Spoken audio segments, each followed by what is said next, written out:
President advises ministry secretaries to go to the masses and fulfill their duties. Bring forth a complete constitutional overhaul, a remark from Venerable Alle Gunawansathera. විශේෂයෙන්ම ආණ්ඩුක්‍රම ව්‍යවස්ථාව. මේක මේ repair කරන්න ලේස්ති වෙන්න එපා. කෑලි ගලවලා කෑලි හයි කරලා මේ ව්‍යවස්ථාව කරන්න බෑ. සම්පූර්ණ ව්‍යවස්ථාවක් අපි හදන්න ඕනේ. Opposition takes to the streets, urging the government to protect the 19th Amendment. මේක ජනතාවත් එක්ක ඒකාබද්ධ වූ උද්ඝෝෂණ වැඩපිළිවෙලක් අපි ආරම්භ කරනවා 19 ආරක්ෂා. UNP candidates issue suspicion over general election results. 42 kilograms of heroin discovered from Ambatale. Further missions underway to eradicate the drug menace and the underworld. A very good evening and welcome to Primetime News on TV1, and moving on to your lead story this evening. Addressing Secretaries of State Ministries, President Gotabaya Rajapaksa stressed on the importance of immediately delivering results to the general public. The President made these remarks after an event which was held to present appointment letters to Secretaries of State Ministries. Now, this event took place this morning at the Presidential Secretariat. 35 newly appointed secretaries to state ministries were handed over appointment letters by the President. One of the prime duties of a secretary to the ministry is to draw up a successful plan. Targets should be identified and met yearly. Remember to always go to the people, realize their hardships and provide solutions. One of the key issues among the people at present is the lack of confidence in politicians and the state sector. These are linchpins in the smooth running of a country. This is not healthy. We need immediate results. The people expect that. Do not fear making the right decision regardless of what law or constitution is in effect. The decisions I made as a secretary were made in the best interest of the country. I was penalized thereafter, but eventually became the president. Someday, one will be content knowing that you made the right decision and also did the right thing. තමන්ට කවදා හරි සන්තෝෂ වෙන්න පුළුවන් මම හරි තීරණය ගත්තා ඒක නිසා මගේ රාජකාරිය වෙන දේ මං ඉටු කරා කියන. Meanwhile, Susil Premajayantha was sworn in as the State Minister of Education Reforms, Open Universities and Distance Learning Promotion today. He took oath before President Gotabaya Rajapaksa. Now, police have launched a probe into a video which is currently making the rounds on social media of an assault carried out by a group of 20 people on a person recently. We now draw your attention towards the incident.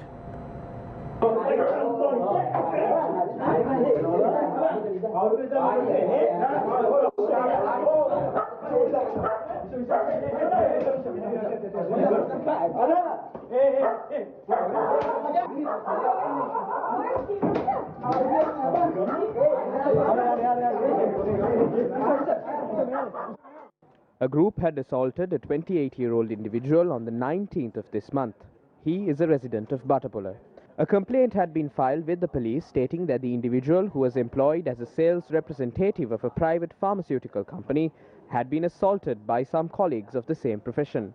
The assault had taken place at a friend's residence, located 200 meters from the Agalia police post. They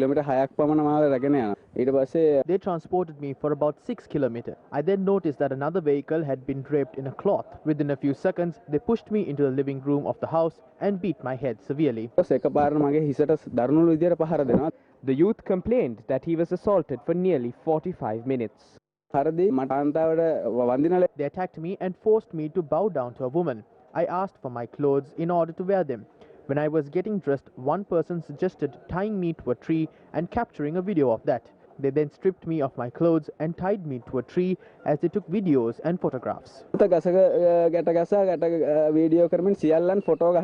individual had admitted himself for treatment at the Alpitia hospital a day after the incident. Baddegama police had commenced investigations after being notified by police officers stationed at the hospital.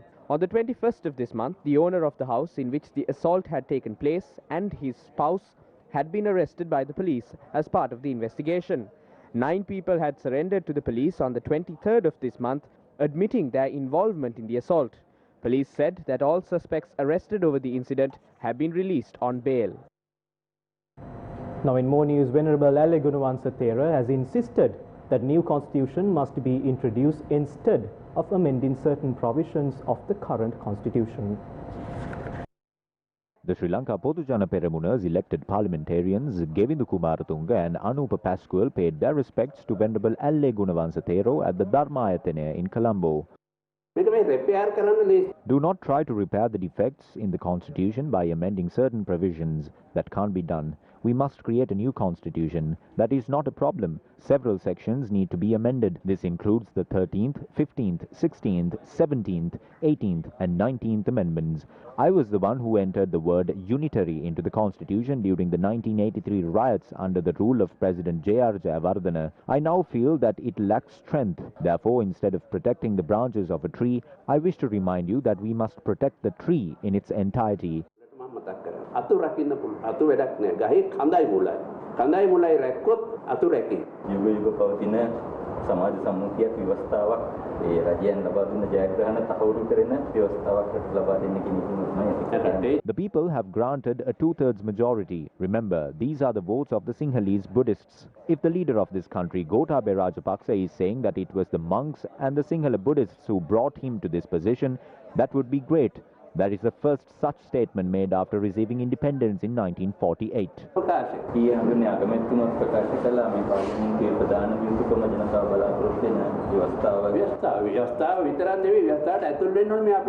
It must not be limited to that.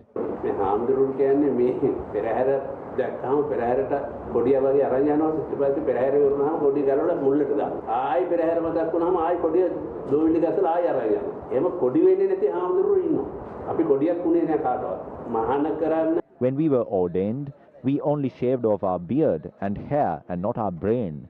But some have done that as well. They are the ones who are fighting these days.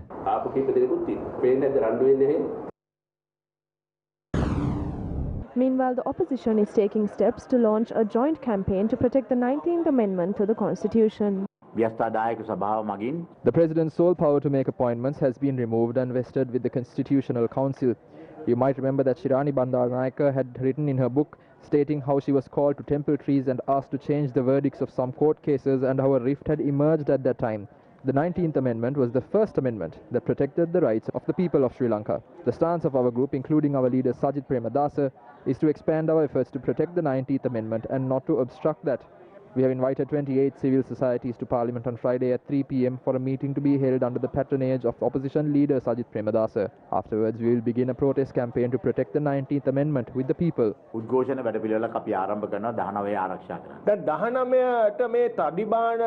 of the parliamentarians who are lashing out at the 19th Amendment are those who supported the 18th Amendment. They are going to support the 20th Amendment as well. We wish to ask those opposing the 19th Amendment as to what provisions they are against. There are 36 provisions in the 19th Amendment. 13 provisions are on curtailing the powers of the President. We wish to ask MP Diyugunasekara, who is in the government, what is the stance of Professor Tissa Vitarana and Vasudeva Nanayakkara regarding this? Are they in favour of that? It is only Basil Rajapaksa who seems to be yearning for the amendment. That is because the 19th Amendment needs to be changed to allow him to enter Parliament. Since they can't amend bits and pieces of the 19th Amendment, he is trying to throw away the amendment in its entirety.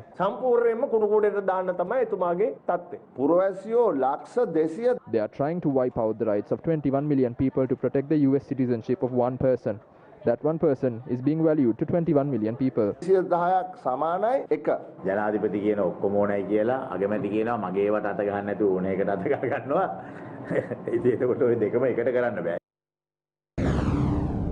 Southern Province Governor Willie Gamage has said that a constitutional change would not take place to the extent of abolishing provincial councils.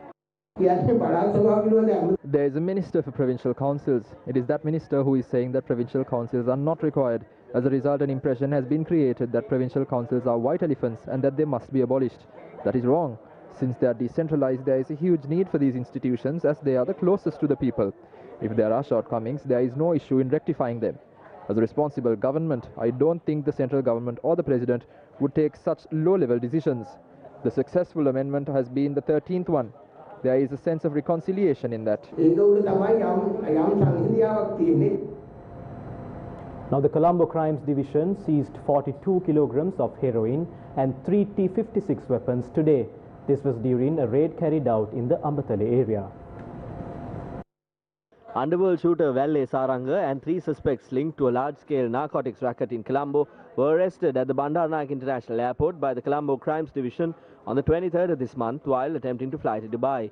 The weapons and heroin had been recovered based on information uncovered during the interrogation on one of the suspects identified as Shabdeen Mohammed Zubair. The police said that Shabdeen Mohammed Zubair is an accomplice of underworld leader Angodaloka.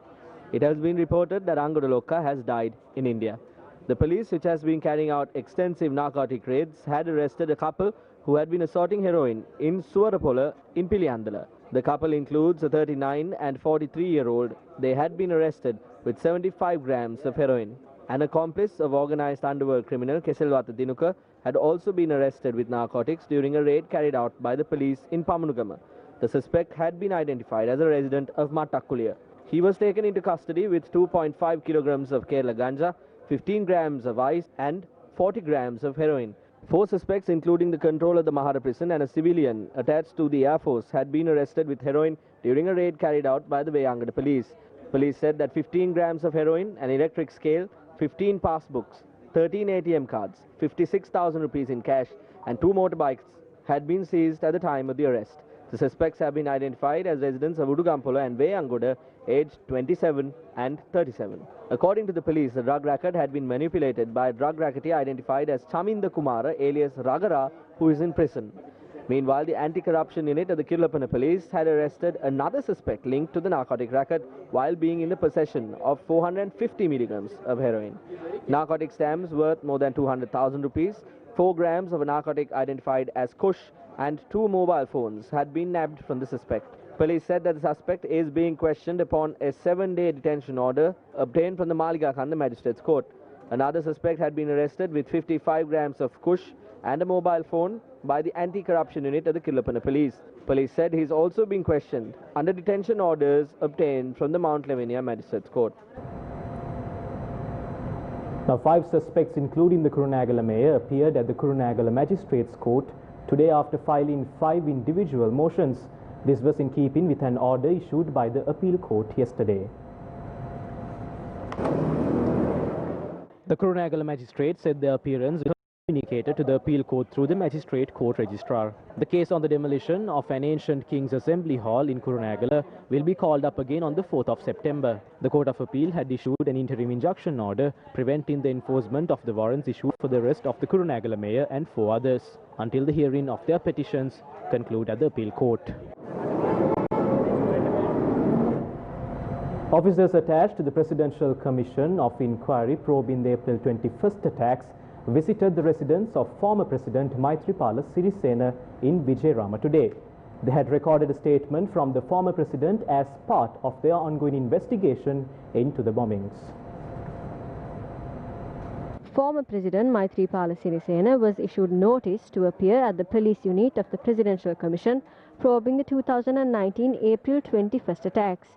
Accordingly, a statement had been recorded from the former president at his residence. Several former ministers and security officials have given evidence at the commission on previous occasions. More news after this short commercial break. I'm different to you. I'm doing a 100% Middlesex University Bridge degree with no compromise in Sri Lanka. How about you? Call 071115-1234 to enroll now. Welcome back to the news now. Karu Jayasurya has said the United National Party's constitution is not an impediment in handing over the party leadership to him. He made this statement based on the response made by certain members over his remark on the willingness to accept the position of party leader. During the working committee of the United National Party yesterday, it had been highlighted that Karu Jayasurya was not a member of the party. Karu Jayasurya is a person whom we respect, but he had given up his party membership. He is not a member of the party. A person who is not a member of the party cannot hold a post within the party. He should obtain party membership first. Issuing a statement, Karu Jayasurya said that he had obtained a lifetime membership in the party while initiating the 1000M program with Ranil Wickremesinghe 20 years ago. Jayasurya pointed out that he had abstained from engaging in active politics when he served as a speaker and the chairman of the Constitutional Council to protect its independent nature. He added that he had obtained a membership to serve as an active party member on the 21st of August. We feel that there needs to be a change in the party leadership. However, the solution to this is not chasing the current leader away by levelling accusations against him and leaving behind a few people to fight for the post. There were 291 people who worked for us during the campaign. I feel that this decision must be made by all of them, the working committee and the new members of the committee. He must be on the advisory level. That doesn't mean he has to leave behind a few people fighting for the position. He should nominate a new leader while functioning on an advisory level. He is of the view that there should be a change in the leadership.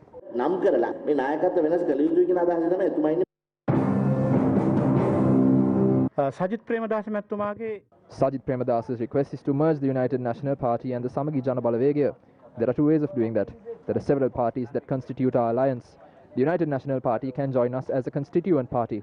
However, its leadership must be changed to make a decision of that sort. The second method is to hand over the UNP to Sajith Premadasa.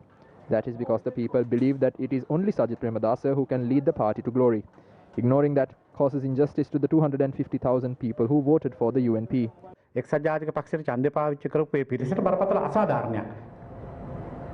A journalist raised questions on the general election results during a media briefing convened by some United National Party candidates who contested from Colombo.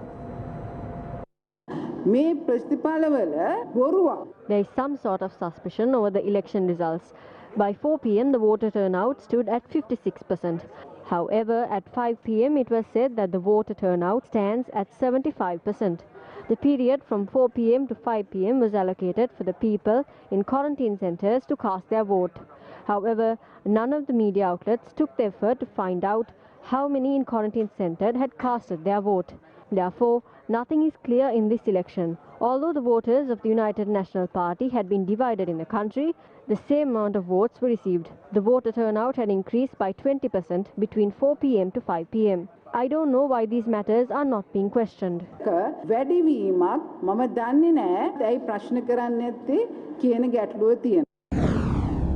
Meanwhile, Indian High Commissioner Gopal Bagle called on the leader of the opposition, Sajith Premadasa. The meeting took place at the office of the leader of the opposition in the parliamentary complex. The office of the leader of the opposition stated that a cordial discussion took place between the two parties covering a number of areas including bilateral relations. The US Ambassador to Sri Lanka, Lena B. Teplitz, met with Tamil National Alliance leader R. Sampanthan today. The meeting had taken place at the residence of R. Sampanthan in Trincomalee. Our correspondent reported that the discussion had lasted for 1.5 hours.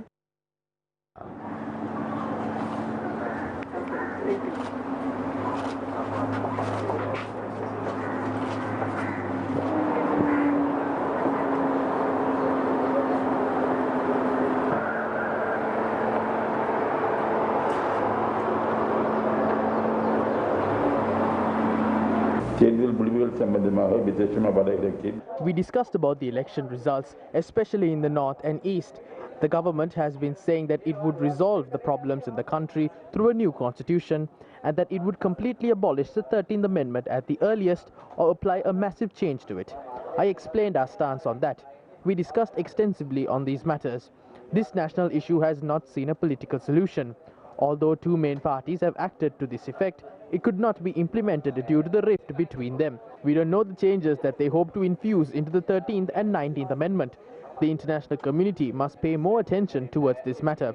During the war, Sri Lanka made several promises to Europe, US, Norway and Japan. Although they defeated the LTTE with their support, a solution has not been given to these problems. I explained this to her. Now, people took to the streets in several parts of the country today to protest against land ownership and land grabbing. Residents protested against the reclamation of a paddy field on Samagi Mawatha in western Biyagama earlier today.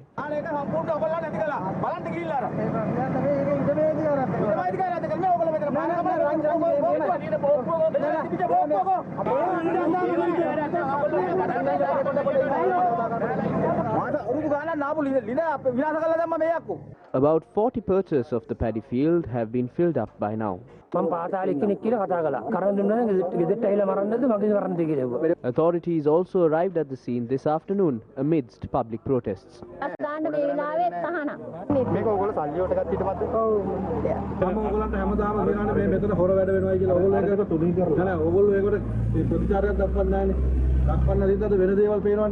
The chairman of the Pradesh Sabha ordered that the project be suspended until legal clearances are obtained.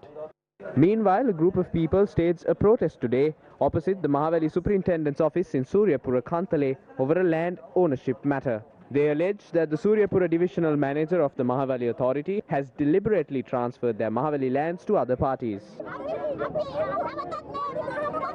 අහිංසක තාත්තගේ පුතාගේ ඉඩමේ බලපත්‍රේ මහවැලේ නීත්‍යානුකූලව නිකුත් කරපු බලපත්‍රේ මේ ඉඩමට මහවැලිය විකුණලා. This was the situation that persisted when our reporter travelled to the office where the said official was employed at to inquire about the allegations.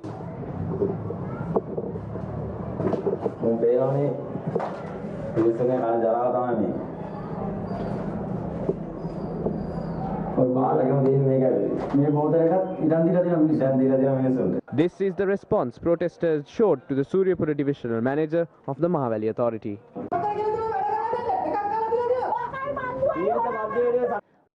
The protesters dispersed in the face of the silence of the Suryapura divisional manager of the Mahavali authority.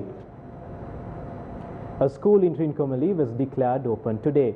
Now the ceremony was presided over by the US Ambassador to Sri Lanka, Elena B. Teplitz. The school consists of 8 new classrooms, staff rooms and laboratory facilities and was constructed at a cost of 93 billion rupees. This new building offers a safe environment for students to explore new concepts and new ideas while also building a future for themselves and their community. It's both a privilege and responsibility that all adults share to support and empower the children of today in their education. This school represents that. This new addition, however, will serve as more than just a center of learning. We're standing in a densely populated region that is unfortunately vulnerable to the growing danger of natural disasters. And because of this, we have cooperated with the Disaster Management Center to construct a building that can serve as an emergency shelter for the local population in times of need. A good system of education is vital for the future of this country. Government has realized this and allocating a vast amount of money to bring about much needed reforms, including changes in the curricula. Sri Lanka has much to learn from the United States on the subject of education, especially in making the classrooms a place where children are encouraged to develop their innate talents through creative and personalized projects. The present by the United States to gift this building with state-of-art facilities to this school in a rural area where one normally does not have such facilities is a great help in uplifting the educational standards of the people in this area. And I hope the embassy can continue to provide such assistance, especially in other rural areas in the Trincomalee district.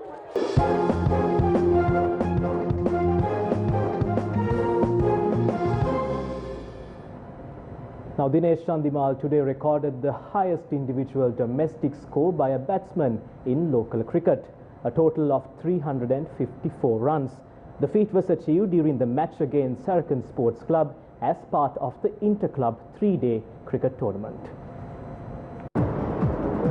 This match is being held in Katunayaka. At the start of play for the second day today, the Sri Lanka Army Sports Club, which was playing their first innings, were on 344 runs for the loss of 5 wickets. Dinesh Chandimal today scored an unbeaten triple century with 354 runs to strengthen the Army innings. His innings included 33 fours and 9 sixes. I worked very hard to get these runs, so happy to have achieved everything as a result of the hard work I put in. The next season is coming up in about 2 months, so I hope to contribute as much as I can to the Army team in the upcoming games.